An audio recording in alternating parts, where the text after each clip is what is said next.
When Evan Cole drove the truck back alone, he already had a story ready. He told Lena's family they had argued, that she was overwhelmed, that life on the road was harder than she expected. He said she asked him to drop her off at a truck stop near a small town so she could clear her head and maybe catch a ride somewhere else. He spoke calmly, almost rehearsed, repeating the same details in the same order every time he was asked. He said she didn't want to come home yet. He said she needed space, but Lena's family knew her patterns, her habits, her fears, and nothing about that explanation made sense. Lena didn't travel without her phone charger. She didn't go anywhere without telling her sister. She didn't leave behind the necklace she had worn every day since high school. And yet, when police searched the semi-truck, her things were still there, her backpack tucked behind the passenger seat, her clothes in a soft duffel bag, her camera in its case under the bunk, and her journal half filled with notes about places they had driven through.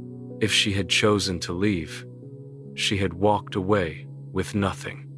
Investigators pulled the truck's digital logs next. Modern rigs track everything's speed, stops, engine hours, location pings. Evan said he dropped Lena at a busy truck stop with cameras and people around. The GPS data showed the truck never stopped there. Instead, it idled for nearly 40 minutes at a quiet rest pull-off along a rural stretch of highway with no surveillance, no buildings, and no other vehicles recorded entering or leaving during that time. When questioned about it, Evans said he must have remembered the wrong location. He said the days blurred together on the road. He said fatigue can mess with your memory, but the timestamps didn't blur. They were precise. Meanwhile, Lena's followers online had begun dissecting her videos frame by frame. What had once been cozy road trip content now felt like evidence. In early clips, Lena laughed freely, leaning over the dashboard to film sunsets. Later videos showed her sitting farther back, often in the sleeper bunk with the curtain partially closed, speaking softly so her voice wouldn't carry.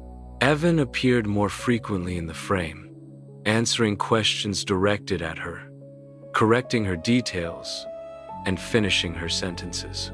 One viewer noticed a bruise on her wrist in a late video. Another pointed out how she flinched when Evan raised his voice off camera. None of it proved anything by itself, but together it painted a picture that was difficult to ignore. Then digital forensics found something Evan hadn't mentioned. Lena's phone still had service pings hours after he said he dropped her off.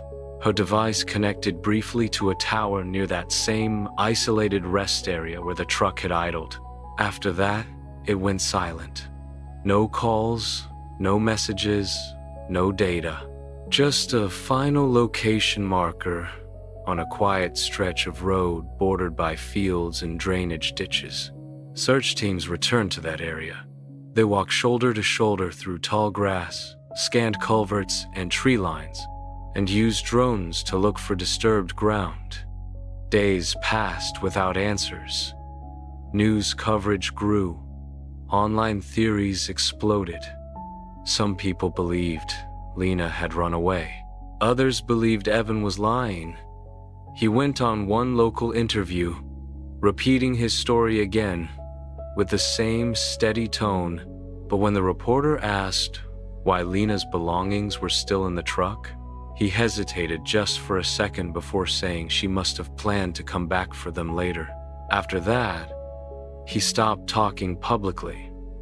Then he stopped answering investigators' calls. His phone went to voicemail. His social media went dark. His family said they hadn't heard from him. Authorities issued a request for information, and suddenly the man who had calmly explained everything was nowhere to be found. His disappearance shifted the tone of the case overnight. People who had doubted before began to look again at the videos, at his expressions, at the way Lena's voice seemed to shrink over time. And then came another discovery. When Lena's camera was examined more closely, Analysts found deleted video fragments, files she had recorded but never uploaded. Most were ordinary. Scenery, truck stop meals, stretches of highway at dusk. But one clip, partially corrupted, stood out. It was filmed inside the sleeper cab, the camera propped at an angle. Lena's face was pale in the dim light. She spoke quietly, glancing toward the front of the truck, as if worried someone might hear. "I just want things to calm down," she said. "I keep thinking if I stay quiet, it won't get worse." The clip cut off abruptly. That video was time-stamped the same night the truck had stopped at the remote rest area. Investigators widened the search once more. Because now, the question wasn't whether Lena had left on her own.